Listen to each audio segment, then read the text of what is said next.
Hello বন্ধুরা, আমি প্রিয়া, আপনাদের সবাইকে একটা কথা বলতে চাই। আমি একজন সাধারণ মেয়ে, তবে অনেকেই আমাকে নিয়ে নজর রাখেন। যখনই আমি বাইরে বের হই বা আমাদের পাড়ায় ঘুরতে যাই, তখন অনেকেই আমাকে দেখে। আজ আমি আপনাদের একটা গল্প বলবো, যা কিছুদিন আগের। তখন আমার ছোট বোনের বিয়ে হয়েছিল। এই গল্পে দুটি প্রধান চরিত্র আছে, একজন আমি, আর অন্যজন আমার বোনের শ্বশুর, মানসজি। তিনি একজন রিটায়ার্ড আর্মি অফিসার, বয়স ৪৫ বছর, এবং তার উচ্চতা বেশ ভালো। তিনি সুঠাম শরীরের অধিকারী। আমার বোনের বিয়েতে আমাদের পুরো পরিবার উপস্থিত ছিল। আমার স্বামীর নিজের কাজের চাপ থাকায় তিনি খুব কম সময় বের করতে পেরেছিলেন। বিয়েটা খুব সুন্দরভাবে সম্পন্ন হয়েছিল। আমার বোনের শ্বশুর মানসজির সাথে আমার বেশ ভালো পরিচয় হয়ে গিয়েছিল। তিনি প্রায় কোনো না কোনো অজুহাতে আমার সাথে কথা বলার চেষ্টা করতেন।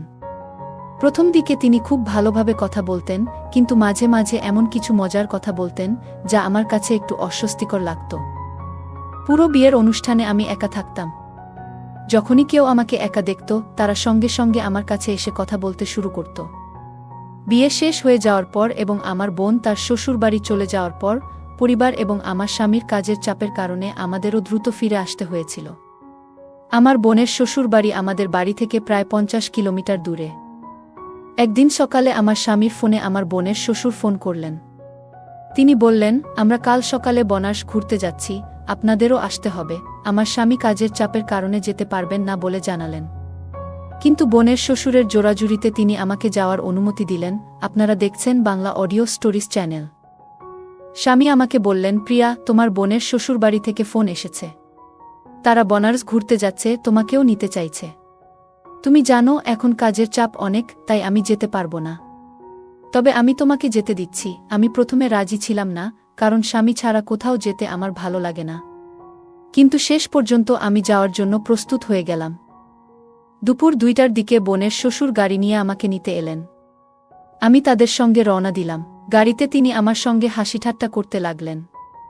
আমি তার সঙ্গে হাসিঠাট্টায় মশগুল হয়ে গেলাম।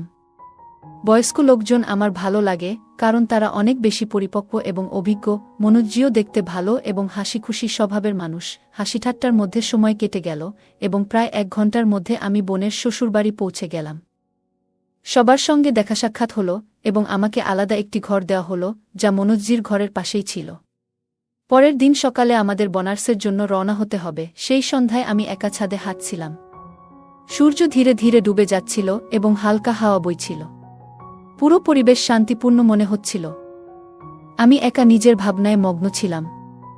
এমন সময় পিছন থেকে একটি কণ্ঠস্বর শোনা গেল, প্রিয়া, তুমি এখানে একা কি ভাবছ?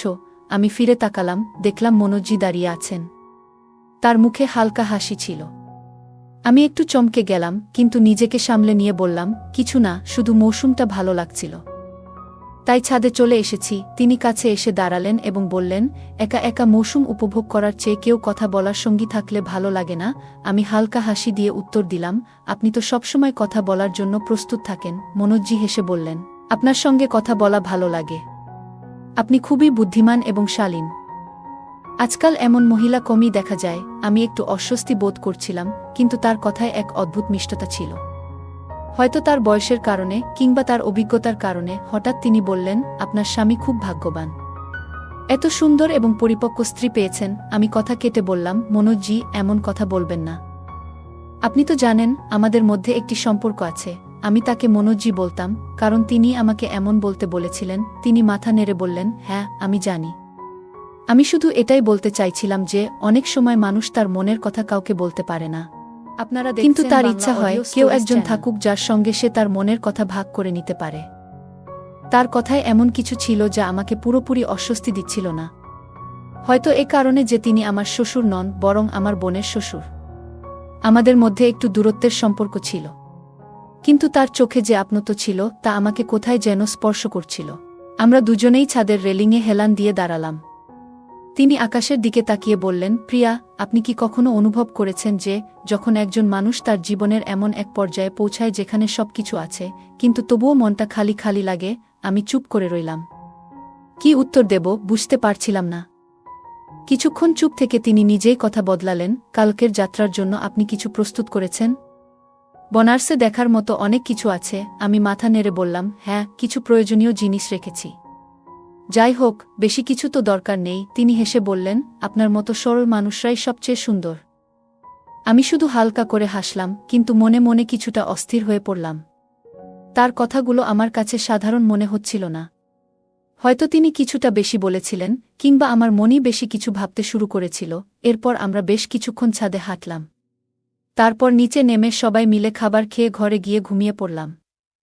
পরের দিন সকাল 4টে আমরা বনারসের উদ্দেশ্যে রওনা দিলাম। আমাদের দলে মোট 8 জন ছিলেন, 5 জন মহিলা এবং 3 জন পুরুষ। গাড়ি চালাচ্ছিলেন আমার বোনের স্বামী এবং তার পাশে আরেকজন ভদ্রলোক বসেছিলেন। মাঝের সিটে আমার বোন এবং 3 জন মহিলা বসেছিলেন। সবচেয়ে পিছনের সিটে শুধু আমি এবং মনোজ্জি বসেছিলাম। গাড়ির ভেতরের পরিবেশে এক অদ্ভুত নিকটতা তৈরি হচ্ছিল।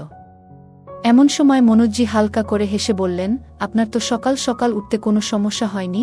আমি মাথা নেড়ে বললাম, না, সফরে তো তাড়াতাড়ি উঠতে ভালোই লাগে। তিনি ধীরে ধীরে বললেন, আর আমার সঙ্গে সফর করাটা কেমন লাগছে? আমি একটু অস্বস্তি বোধ করলাম, কিন্তু হেসে উত্তর দিলাম, ভালোই লাগছে। আপনার মতো শান্ত এবং পরিপক্ক মানুষের সঙ্গে সফরে কিছু শেখারও পাওয়া যায়। আপনারা দেখছেন বাংলা অডিও স্টোরিজ চ্যানেল। তিনি আমার দিকে তাকালেন। তার চোখে এক গভীরতা ছিল, যেন কিছু বলার চেষ্টা করছিলেন। তারপর তিনি বললেন, প্রিয়া, কখনো কখনো মনে হয় কিছু মানুষ আমাদের জীবনে এমনিই চলে আসে, কোনো কারণ ছাড়াই, কিন্তু তারা রয়ে যায় চিরকালের জন্য। আমি চুপ করে রইলাম। উত্তর দেওয়া কঠিন মনে হচ্ছিল। সামনে থেকে আসা ঠান্ডা হাওয়া আমার চুল উড়িয়ে দিচ্ছিল এবং আমি জানালা দিয়ে বাইরে তাকিয়ে রইলাম। পুরো পথে আমরা কখনো কথা বললাম, কখনো চুপ করে রইলাম, কিন্তু সেই নীরবতাও যেন কিছু বলার চেষ্টা করছিল। সম্ভবত আমি সবকিছু বুঝতে পারছিলাম, কিন্তু ইচ্ছাকৃতভাবে তা এড়িয়ে যাচ্ছিলাম। প্রায় 2 ঘন্টা পর আমরা বনরাসে পৌঁছালাম। গাড়ি ঘাটের কাছে থামল। সবাই বেরিয়ে গেল। আমিও বেরিয়ে এলাম। তখন মনোজ্জি তার হাত বাড়িয়ে দিয়ে বললেন, সিঁড়িগুলো খুব সরু, সাবধানে চলুন। আমি কিছু না বলে তার হাত ধরে ফেললাম। এটি ছিল একটি ছোট মুহূর্ত, কিন্তু অনেক কিছু বলার মতো। এরপর আমরা ঘাটে পৌঁছালাম। গঙ্গার জল, আরতির আওয়াজ এবং চারপাশের হট্টগোল সবকিছু যেন এক অন্য জগতে নিয়ে যাচ্ছিল। কিন্তু আমার মনে যা চলছিল তা ছিল সম্পূর্ণ আলাদা। মনোজ্জি সবসময় আমার আশেপাশেই থাকতেন। ফটো তোলা হোক বা কিছু কেনাকাটা, সব জায়গায় তার নজর ছিল আমার দিকেই।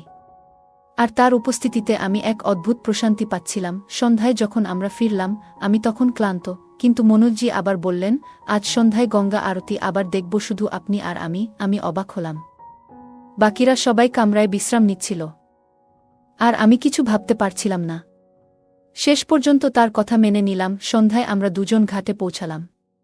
চারপাশে ভিড় এবং শোরগোল, কিন্তু আমাদের মধ্যে ছিল নিস্তব্ধতা।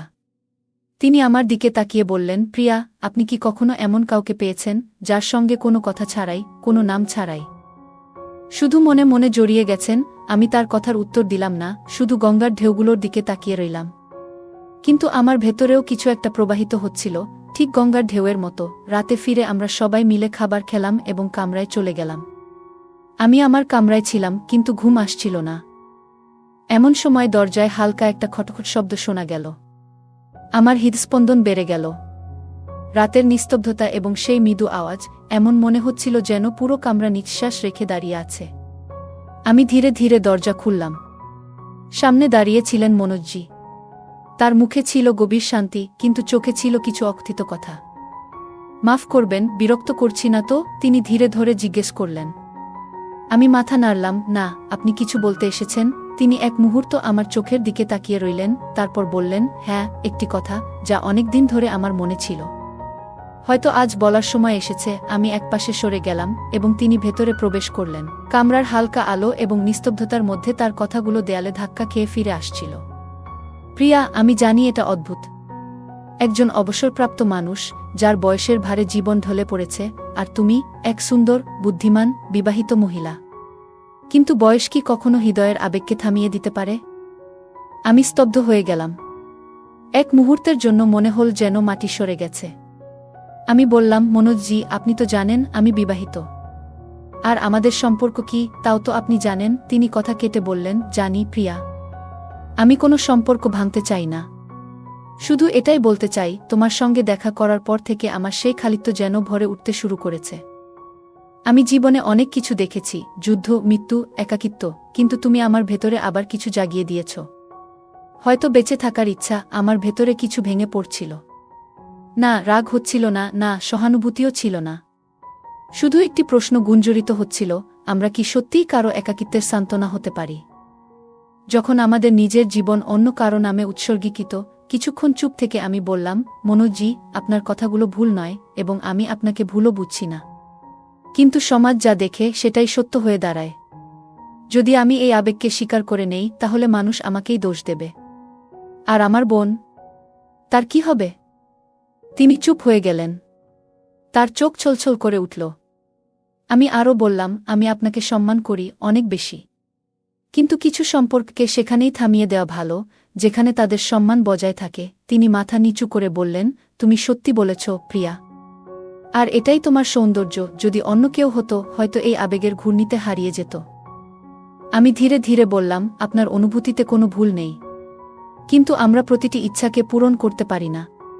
কখনো কখনো কিছু আবেগ শুধু অনুভব করার জন্য হয়, বাস্তবায়নের জন্য নয়। মনোজি দীর্ঘশ্বাস ফেলে উঠে দাঁড়ালেন এবং বললেন, তুমি আজ আমার আত্মাকে অনেক শান্তি দিয়েছ প্রিয়া। ধন্যবাদ। আপনারা দেখছেন। তিনি চলে গেলেন এবং আমি জানালার পাশে বসে অনেকক্ষণ আকাশের দিকে তাকিয়ে রইলাম। সেই রাতে আমার ঘুম আসেনি।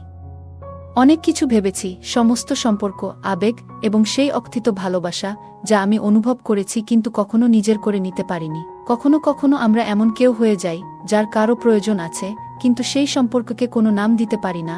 আপনারা দেখছেন বাংলা অডিও স্টোরিজ চ্যানেল। পরের দিন বনরাসের সকাল ছিল খুব ঠান্ডা এবং শান্ত। আমরা হোটেল থেকে বেরিয়ে গাড়িতে উঠলাম। একটি সম্পর্কের গল্প। গাড়ি ঘাটের কাছে থামল। সবাই বেরিয়ে এলো। আকাশ হালকা সোনালি হয়ে উঠেছিল আর গঙ্গার ঢেউগুলো সূর্যের প্রথম আলোয় ঝিলমিল করছিল।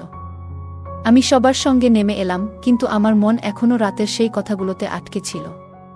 মনোজি এবং আমি সেই বিষয়ে আর কিছু বলিনি, কিন্তু যখনই আমাদের চোখে চোখ পড়ত একটি অকথিত বোঝাপড়া অনুভব করতাম।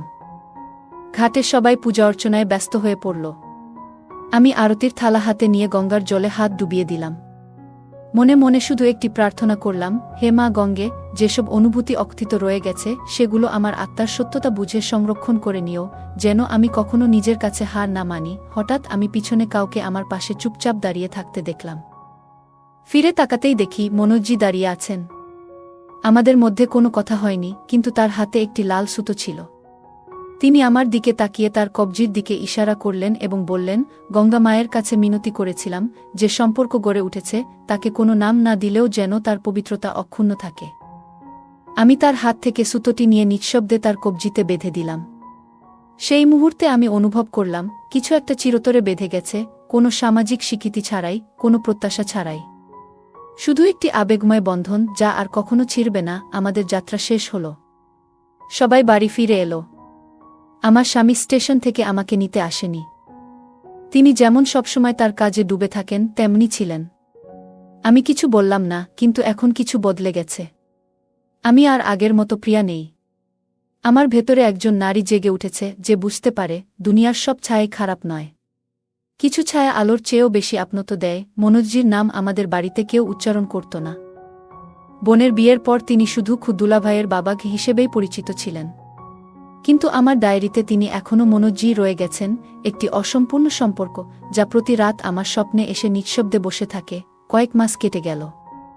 একদিন আমার ছোট বোনের ফোন এলো। তার কণ্ঠে ভয় ছিল। দিদি, পাপার অবস্থা খুব খারাপ, হার্ট অ্যাটাক হয়েছে, হাসপাতালে ভর্তি। আমার হাত থেকে ফোন প্রায় পড়ে গেল। আমি কিছু না ভেবেই হাসপাতালে ছুটে গেলাম। মনোজি আইসিইউতে ছিলেন। ডাক্তার বললেন তিনি স্থিতিশীল, কিন্তু খুব ক্লান্ত, মানসিক চাপ অনেক বেশি। আমি হাসপাতালের বাইরে একটি বেঞ্চে বসে রইলাম। ঠান্ডা হাওয়া বইছিল, কিন্তু আমার ভেতরটা জ্বলছিল। মনে মনে বললাম, মনোজি, আপনি আমার কাছে কিছু চাননি, কিন্তু যদি এই আবেগময় বন্ধনে কোনো সত্য থাকে তাহলে আপনি ফিরে আসুন। কয়েক ঘন্টা পর ডাক্তার বেরিয়ে এসে হাসলেন। তিনি জ্ঞান ফিরে পেয়েছেন। আপনি চাইলে দেখা করতে পারেন। আমি ভেতরে গেলাম। তিনি আমাকে দেখে হাসলেন এবং দুর্বল কণ্ঠে বললেন, আমি চলে যেতাম যদি তোমার সঙ্গে সেই শেষ দেখা না হতো। সেই রাতই আমাকে বাঁচার সাহস দিয়েছে। আমার চোখে পানি চলে এলো। আমি কিছু বলতে পারলাম না, শুধু তার হাত ধরে রইলাম।